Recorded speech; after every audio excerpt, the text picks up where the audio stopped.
தாய் தமிழ் உறவுகளுக்கு வணக்கம். ஒரு பக்க மீசையை எடுத்துக்கொள்வதாக சவால் விட்டார். ஒரு பக்க மீசையை எடுத்துக்கொள்வதாக சவால் விட்டுள்ளார் என்ற தலைப்பில் இந்த காணொலியை நாம் காண்கிறோம். 2026 தமிழக சட்டசபை தேர்தல் முடிவடைந்து விட்டது. ஒரு அரசியல் விபத்து. நடிகர் விஜய் முதலமைச்சரானது ஒரு அரசியல் விபத்து என்று தான் சொல்ல வேண்டும். திரைக்கவர்ச்சியின் காரணமாக யாரும் எதிர்பாராத அளவில் ஒரு பிரம்மாண்டமான வெற்றியை பெற்றார். வாக்களித்தவர்கள் 10 நாட்கள் கூட ஆகவில்லை, ஏன் வாக்களித்தோம் என்று புலம்புகின்ற அளவுக்கு விஜய் ஆட்சி தாறுமாறாக போய்கொண்டிருக்கிறது. இந்த சூழ்நிலையில் திமுக அமைப்பு செயலாளர் பாரதி, திமுக அமைப்பு செயலாளர் RS பாரதி சவால் விட்டுள்ளார். வருகிற உள்ளாட்சி தேர்தலில் ஒரு மேயர் பதவியாவது தமிழக வெற்றி கழகம் வெற்றி பெற்றால், கைப்பற்றினால் தான் ஒரு பக்க மீசையை எடுத்துக்கொள்வதாக சவால் விட்டுள்ளார். மொத்தம் தமிழ்நாட்டில் 25 மாநகராட்சி மேயர் பதவிகள் உள்ளன. ஒரு மேயர் பதவியை தமிழக வெற்றி கழகம் கைப்பற்றிவிட்டால் தான் மீசையை எடுத்துக்கொள்வதாக அறிவித்துள்ளார். மேலும் தமிழக வெற்றி கழக தலைவர் ஜோசப் விஜய்க்கு ஆபத்து என்று சொன்னால் அது வேறு யாரிடமிருந்தும் அல்ல, ஆதவ் அர்ஜுனா அவரிடமிருந்து தான் ஆபத்து என்று அவர் தெரிவித்துள்ளார். மேலும் உதயநிதியையோ ஸ்டாலினையோ எதிர்த்து கேள்வி கேட்கின்ற தகுதி ஆதவ் அர்ஜுனாவுக்கு இல்லை என்று கூறியுள்ளார். நடைபெற்று முடிந்த தமிழக சட்டசபை தேர்தலில் 200 தொகுதிகளில் வெற்றி பெறுவோம், திராவிட மாடல் அரசு வெற்றி பெறும், MK ஸ்டாலின் முதலமைச்சர் ஆவார் என்றெல்லாம் வாய்ச்சவுடால் விட்டவர்கள் திமுகவினர். ஆனால் படுதோல்வியை சந்தித்தது திமுக. தமிழக முதலமைச்சர் MK ஸ்டாலினை கொளத்தூர் தொகுதியில் தோற்று போயிட்டாப்ல.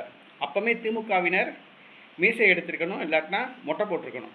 ஆனால் இன்னைக்கு தமிழக வெற்றி கழகம் ஒரு மேயர் தேர்தலில் ஒரு மேயர் பதவியை கைப்பற்றிட்டா நான் சவுடால் விடுறேன் அப்படின்னு RS பாரதி சொல்கிறாரு. உள்ளாட்சி தேர்தல் என்பது அந்தந்த உள்ளூர் சம்பவங்கள், உள்ளூர் வேட்பாளர்களை பொறுத்து மக்கள் வாக்களிப்பார்கள். அரசியல் கட்சியை மையமாக வைத்து வாக்களிக்க மாட்டாங்க. இப்போ உள்ளூரில் தாவேகா வேட்பாளர் அதிமுக திமுக போட்டியிடுறாங்கன்னு வச்சுக்கோங்க. ஒரு சுயேட்சை வேட்பாளர் மக்கள் மத்தியில் நல்ல பிரபலமானவர், செல்வாக்கானவர் அப்படின்னா அவர் தான் வெற்றி பெறுவார். அங்கே அரசியல் கட்சி நிறுத்திய வேட்பாளர்கள் எல்லாமே படுதோல்வி அடைவாங்க. அதே மாதிரி தான் உள்ளாட்சி தேர்தல் என்பது உள்ளூர் சம்பவங்கள், உள்ளூர் வேட்பாளர்களை மையமாக வைத்து நடைபெறுவது. அரசியல் கட்சி சின்னத்தில் போட்டிடுவாங்க, ஆனால் அரசியல் கட்சி தலைவர்களை பார்த்து வாக்களிக்க மாட்டாங்க. இதை முதல்ல பழுத்த அரசியல்வாதியான RS பாரதி புரிஞ்சுக்கணும். இப்போ ஒரு மேயர் பதவியிலாவது வெற்றி பெற்றால் தான் மீசையை எடுத்துக்கிட்டா சவால் விட்டுருக்காப்புல. முதல்ல திமுக ஒரு மேயர் பதவியாவது ஜெயிக்குதான்னு பார்ப்போம். ஏன்னா கடந்த 5 ஆண்டு காலம் உள்ளாட்சி அமைப்பில் திமுக கவுன்சிலர்கள் கோடி கோடியாக கொள்ளையடிச்சிருக்காங்க. ஒரு சாதாரண திமுக கவுன்சிலர் 15 கோடி ரூபாய் வரை சொத்து சேர்த்துருக்காப்புல. ஒரு மாநகராட்சி மேயர் 100 கோடி ரூபாய் சொத்து சேர்த்துருக்காப்புல. மதுரை மாநகராட்சியில் ஒரு மேயர் 200 கோடி ரூபா மோசடி பண்ணியிருக்காங்க.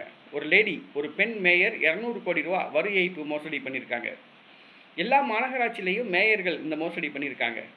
நகராட்சி கவுன்சிலர், பேரூராட்சி கவுன்சிலர், நகராட்சி சேர்மன், பேரூராட்சி சேர்மன் ஆக பல நிலைகளில் உள்ளாட்சி பணிகளில் இந்த ஊழல் நடைபெற்றுள்ளது.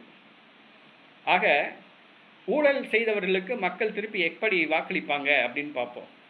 நாம் மீண்டும் வெற்றி பெறுவோம், நம்ம கட்சிக்காரவங்க மீண்டும் கவுன்சிலர் ஆவாங்க அப்படின்னு, நம்ம கட்சிக்காரவங்க மீண்டும் மேயர் ஆவாங்க அப்படின்னு RS பாரதி நினைக்கிறாப்புல. அவர் நினைச்சா மட்டும் போதாது, மக்கள் வாக்களிக்கணும். வருகிற உள்ளாட்சி தேர்தலில் மக்கள் யாருக்கு வாக்களிக்கிறார்கள் என்பதை பொறுத்திருந்து பார்ப்போம். தமிழக வெற்றி கழகம் ஒரு மேயர் பதவியிலாவது வெற்றி பெற்றால் நான் மீசை எடுத்துக்கிறேன், ஒரு பக்கம் மீசை எடுத்துக்கிறேன்றாரு. RS பாரதி அவர்கள் சொன்னதை செய்வாரா என்பது பார்ப்போம். சொன்னதை செய்வாரா என்பதை பொறுத்திருந்து பார்ப்போம்.